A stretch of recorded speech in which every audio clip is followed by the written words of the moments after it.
Road ഗതാഗതം പുനഃസ്ഥാപിച്ചതിന് പിന്നാലെ മണിപ്പൂരിൽ സംഘർഷം. ബസ്സിന് നേരെ പ്രതിഷേധക്കാർ കല്ലെറിഞ്ഞു.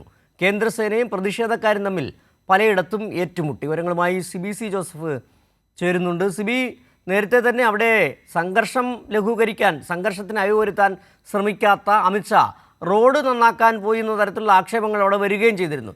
എന്താണ് ഇപ്പോൾ ഇപ്പോഴുള്ള സംഘർഷത്തിന് പിന്നിൽ കലാശിച്ച കാര്യങ്ങൾ? മണിപ്പൂരിൽ രാഷ്ട്രപതി ഭരണം ഏർപ്പെടുത്തിയതിന് പിന്നാലെ ഇപ്പോൾ 22 മാസത്തിന് ശേഷം, അതായത് ഈ മാസത്തിന് ശേഷമാണ് മണിപ്പൂരിൽ ഒരു പൊതുഗതാഗതം ഇന്നു മുതൽ ആരംഭിക്കുന്നത്.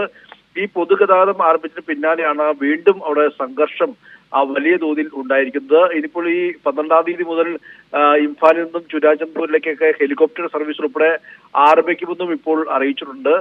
ഇന്നിപ്പോൾ മണിപ്പൂരിൽ നിരവധി ഇടങ്ങളിൽ ബസ്സുകൾ ഇത്തരത്തിൽ തടയുകയും പിന്നീട് പ്രതിഷേധക്കാരും സൈന്യവും തമ്മിൽ ഏറ്റുമുട്ടുന്ന സാഹചര്യം ഉണ്ടായി. പലയിടത്തും റോഡിൽ ഗതാഗതം തടസ്സപ്പെടുന്ന സാഹചര്യം ഉണ്ടാകുന്നു.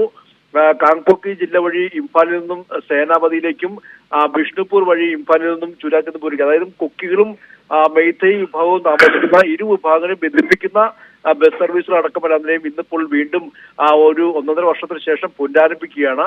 ഇതിന് പിന്നാലെയാണ് ഈ ബസ് സർവീസിന് കൃത്യമായ കേന്ദ്ര സേന എല്ലാം നിലയും ഇതിന് അകമ്പടിയായി പോവുകയും ചെയ്തിട്ടുണ്ട്. പക്ഷേ ഈ വാഹന വ്യൂഹം എല്ലാം നിലയും കുക്കി പ്രദേശത്ത് എത്തുമ്പോൾ അവിടെയുള്ള സംഘർഷ പ്രതിഷേധക്കാരും മെയ്തൈ വിഭാഗത്തിന്റെ ഭാഗത്തെത്തുമ്പോൾ അവിടെയുള്ളവരെല്ലാം നിലയും തടഞ്ഞുകൊണ്ട് വളരെ വലിയ രീതിയിൽ ഈ സംഘർഷം ഉണ്ടാകുന്ന ഒരു സാഹചര്യം ഉണ്ടാകുന്നു. പലയിടത്തും ഇപ്പോൾ സുരക്ഷാ സേന ഇത്തരത്തിൽ കണ്ണീർവാതക ഷെല്ലടക്കം എല്ലാം തന്നെയും പ്രയോഗിക്കുന്ന സാഹചര്യമുണ്ട്.